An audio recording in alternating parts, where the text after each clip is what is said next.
Hello दोस्तों, आप सभी का स्वागत है आपके अपने YouTube चैनल मैथ मस्ती एकेडमी में। जैसा कि कल हमने इसमें 28 नंबर क्वेश्चन तक करा दिए थे, आज देख रहे हैं 29 नंबर क्वेश्चन से हम कराने जा रहे हैं। तो देखिए 29 नंबर का सवाल क्या कर रहा है, √10 गुना √15 किसके बराबर है। तो √10 गुना √15 करेंगे तो कितना आ जाएगा, √150 आएगा। तो 150 को हम ऐसे लिख सकते हैं कि नहीं, 25 गुना 6, तब 25 का वर्गमूल 5 है, यहाँ पर हो गया √6। तब 5 √6 ऑप्शन नंबर कितना हो गया, ए हो गया। ऑप्शन नंबर कितना हो गया, ए। अब यहाँ देखते हैं 30 नंबर सवाल। कह रहा है 64 के वर्गमूल को 64 के घनमूल से भाग देने पर मान क्या होगा। तो 64 का वर्गमूल कितना होता है, 8। और उसके बाद 64 का घनमूल कितना होता है, 64 का घनमूल 4 होता है। 4 से भाग लगाओगे, 4 दूना 8, ऑप्शन नंबर बी हमारा राइट आंसर हो जाएगा। फिर कह रहा है 31 नंबर, वृत्ताकार पथ पर 3 धावक एक ही स्थान से दौड़ना प्रारंभ करता है। ठीक है, 3 धावक एक ही स्थान से दौड़ना प्रारंभ करता है तो एक चक्कर लगाने में क्रमशः 1 घंटा, 3 घंटा एवं 5 घंटा समय लेता है। तीनों का प्रस्थान बिंदु पुनः मिलने में लगा समय। जब भी इस तरह का सवाल आता है कि एक धावक जो है वृत्ताकार पथ पर एक ही स्थान से दौड़ेगा तो कितने समय में, बताइए। एक चक्कर लगाने में किसी को इतना 1 घंटा लगा, किसी को 3 घंटा, किसी को 5 घंटा। तो तीनों जो जाकर एक ही समय में कब मिलेगा। तो इस तरह के सवाल जब भी आपसे पूछे तो आप इसका एलसीएम निकाल दीजिए, यानी कि हम 1, 3 और 5 का एलसीएम निकाल देते हैं। तो 1, 3, 5 का एलसीएम हमारा कितना हो जाएगा, 15। यानी 15 घंटा बाद वो तीनों क्या हो जाएगा, एक साथ मिल जाएगा, 15 घंटा बाद। ठीक है, 15 घंटा। उसके बाद हम लोग देखते हैं कितना, 32 नंबर। 32 नंबर में भी वही है, वृत्ताकार पथ पर 3 धावक एक ही स्थान से दौड़ना प्रारंभ करता है। 3, 4, 8 घंटा दिया हुआ है। तो बताइए 3, 4 और 8 का एलसीएम निकाल लेंगे तो यहाँ पर कितना हो जाएगा, 24 हो जाएगा। ठीक है, इसका एलसीएम निकालोगे 24 घंटा हमारा आंसर हो गया।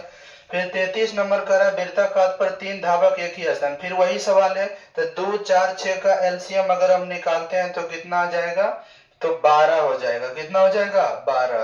यानी कि आप ऐसे भी देख लेना यहाँ पर कि भाग देने के बाद ये जो यहाँ पर दिया हुआ रहेगा टाइम, ये तीनों से अगर कौन ऑप्शन कट रहा है, जो कट जाएगा वो आंसर हो जाएगा। समझे कि नहीं। तो ऑप्शन नंबर सी हमारा राइट आंसर हो गया। ठीक है, फिर आगे आते हैं हम कितना, 34 नंबर। 34 नंबर में कह रहा किसी धनात्मक पूर्णांक a तथा b के लिए a, b मौ 100 गुना लो 100 है। तो बताइए निम्नलिखित में से क्या होगा। तो आपको पता होगा कि दो संख्या का गुणनफल, यानी a गुना b, दो संख्या हमारे पास a भी है, तो दो संख्या का गुणनफल बराबर क्या होता है, मौ 100 गुना लो 100 होता है। मौ 100 गुना क्या होता है, लो 100। तो देखिए मौ 100 गुना लो 100 हो गया, इसका मतलब मौ 100 और लो 100 का गुणनफल दिया हुआ है, तो अगला क्या होगा, संख्या का गुणनफल होगा। ऑप्शन नंबर सी हमारा राइट आंसर होगा। ठीक है, ऑप्शन नंबर कितना हो गया, सी हो गया।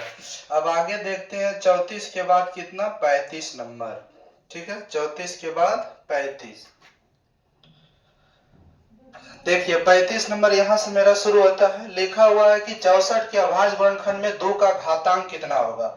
यानी कि 64 का अभाज्य गुणनखंड करेंगे।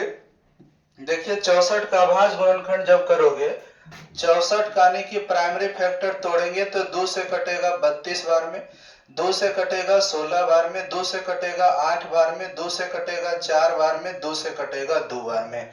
तो देखिए के गो 2 आया, 1, 2, 3, 4, 5, 6, यानी कि ऑप्शन नंबर सी हो गया, 35 का सी। क्योंकि 64 के अभाज्य गुणनखंड में 2 का घात, यानी 2 कितना बार आया, 6 बार आया, तो 6 हमारा आंसर हो जाएगा। 36 में कह रहा है यदि p तथा q दो अभाज्य संख्या तो उसका मौ 100 क्या होगा। यानी कि p तथा q दो अभाज्य संख्या तो उसका मौ 100 की बात करें तो दो अभाज्य संख्या का मौ 100 कितना होता है, 2 होता है। कितना होता है, 2। फिर 37 नंबर में करा 18 तथा 72 का मौ 100, तो दोनों को काटने वाला यानी कि कौन है, 18। 18 हमारा राइट आंसर हो जाएगा। फिर आगे देखते हैं कितना नंबर, 38 नंबर। 156 के अभाज्य गुणनखंड में 2 का घातांक कितना है।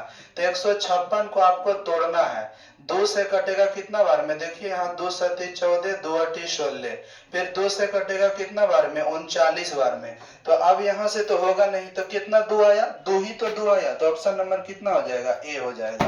करा था 156 के अभाज्य वर्गफल में 2 का घातांक कितना है, तो 2 को 2 है, तो ऑप्शन नंबर ए हमारा राइट आंसर है। 39 में करा निम्नलिखित में से कौन सा युग्म सह अभाज्य है। सह अभाज्य हम उसे कहते हैं जिसका मोसो 1 हो, जिसका मोसो कितना हो, 1 हो। तो देखिए इसमें 18 और 25 का निकालिएगा तो मोसो कितना आएगा, 1 आएगा। 18 और 25 का, इसका देखिए 7 आ जाएगा, इसका 3 चौका 52, 21 चौक 84 कट रहा है, मतलब 18 और 25 का मोसो हमारे सामने कितना आ रहा है, 1 आ रहा है। तो इसलिए हम इसको कहेंगे कि 39 का जो है 20 सह अभाज्य है। 40 कह रहा है कि कौन यौगिक संख्या, यौगिक संख्याओं से कहते हैं जो भाज्य संख्या, और भाज्य संख्या किसे कहते हैं, वैसी संख्या जो 1 से कटे, अपने आप से कटे, कम से कम एक संख्या और से कटे, तो उसे हम लोग क्या कहते हैं, यौगिक, या इसी का नाम है भाज्य संख्या। भाज्य संख्या इसी को कहते हैं। तो इसमें देखिए ये तो हमारा अभाज्य है, ये भी अभाज्य है, ये भी अभाज्य है, तो हमारा आंसर कौन होगा, ई नहीं होगा, इहो नहीं होगा, इहो नहीं होगा, तो कौन होगा, 21। 21 यानी option number B is right answer. अगला करा हमारा यानी कि 41 नंबर सवाल है, करा निम्नलिखित में से कौन परिमेय संख्या है। तो देखिए कौन परिमेय संख्या है, अंदाज लगाइए। पाई कभी परिमेय संख्या होता नहीं, पाई अपरिमेय है, रूट 7 भी अपरिमेय, ये भी अपरिमेय है, पूरे रूट में, ठीक है, बटे में 16 बटे रूट 25, 16 का वर्गमूल 4 और 25 का वर्गमूल 5, 4 बटे 5, ऑप्शन नंबर सी हमारा राइट आंसर होगा। फिर देखिए यहाँ पर 0 है पावर में, ठीक है, यहाँ पर पावर जो है 0 है। तो आप देखिएगा कि जब भी किसी संख्या के पावर 0 हो, यहाँ पर पावर 0 है, यहाँ पर भी पावर 0 है, तो किसी भी संख्या के पावर 0 हो तो उसका वैल्यू 1 होता है, 1 गुना 1 करेंगे कितना आएगा, 1, option number B is right answer. कह रहा है कि बताइए √3 कैसी संख्या है, तो हम कहेंगे √3 क्या है, परिमेय नहीं होगा, प्राकृत नहीं होगा, तो कौन होगा, अपरिमेय संख्या होगा। √3 कौन सी संख्या है, अपरिमेय संख्या, ठीक है। अब आगे देखते हैं हम लोग अगला सवाल जो हमारा 44 नंबर है। 44 नंबर में देखिए क्या लिखा हुआ है, कह रहा है निम्नलिखित में से कौन परिमेय संख्या है। तो ये तो अपरिमेय है, ये भी अपरिमेय है, ये भी अपरिमेय है, यानी कि option number C right answer है, क्योंकि √3 कट जाएगा तो 2 बचेगा, 2 हमारा परिमेय संख्या होगा। फिर कह रहा निम्नलिखित में से कौन अपरिमेय नहीं है। अपरिमेय नहीं है मतलब परिमेय है, तो ये देखिए अपरिमेय है, ये भी अपरिमेय है, ये भी अपरिमेय है, और 121 का वर्गमूल 11 होता है, इसके नीचे कुछ नहीं, तो एक जो पी बटे क्यू के रूप में रहता है वो परिमेय होता है, तो ऑप्शन नंबर डी हमारा राइट आंसर हो गया। फिर देखिए 46 नंबर करा, यदि n एक प्राकृत संख्या तब √n क्या होगा।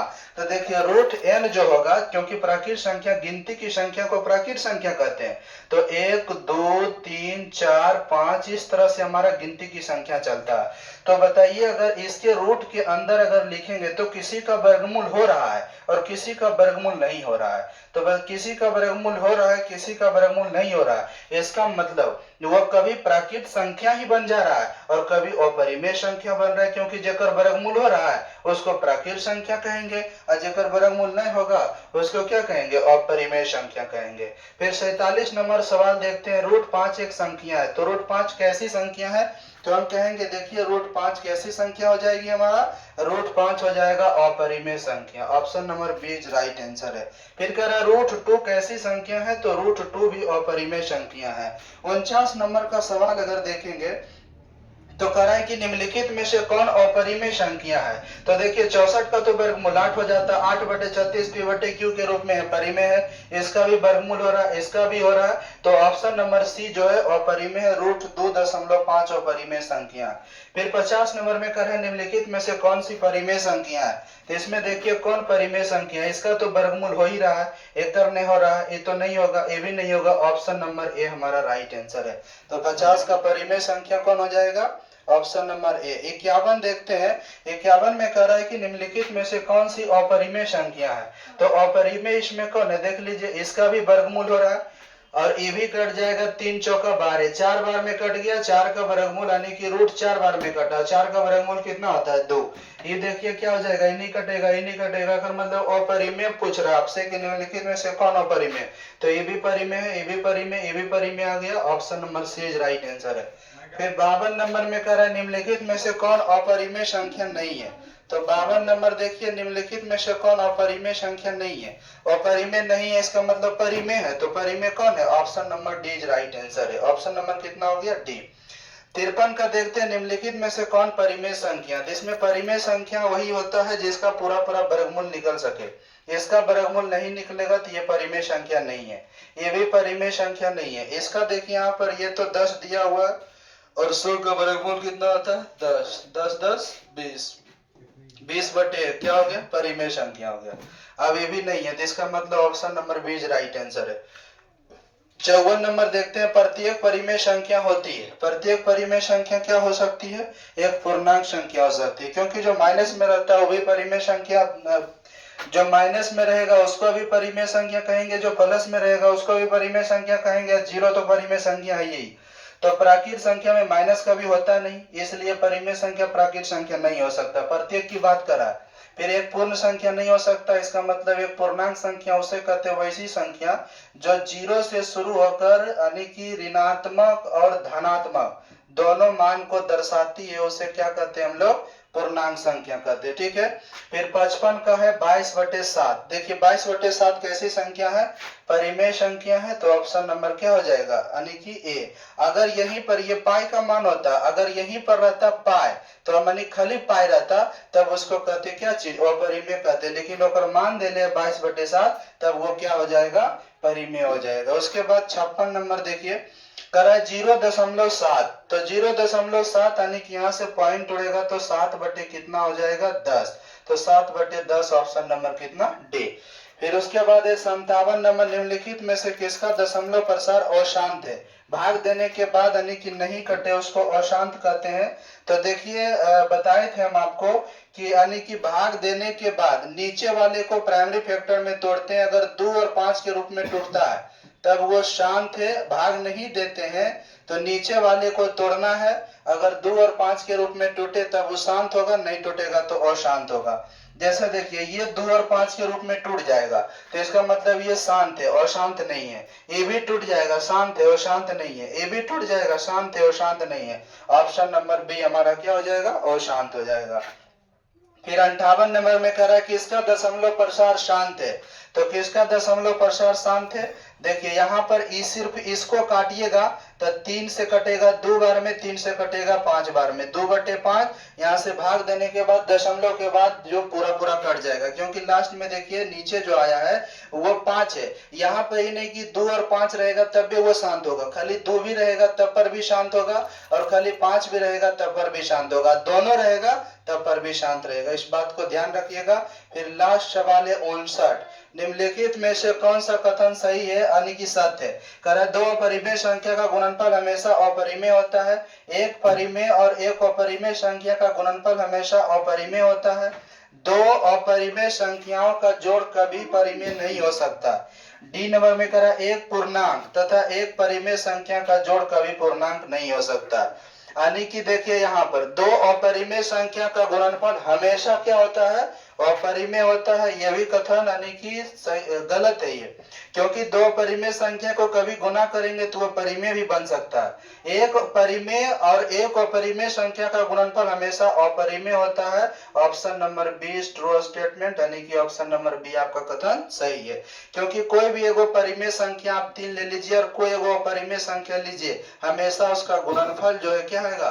अपरिमेय संख्या आएगा। ठीक है, आज यहीं तक, मिलते हैं नेक्स्ट वीडियो में। धन्यवाद।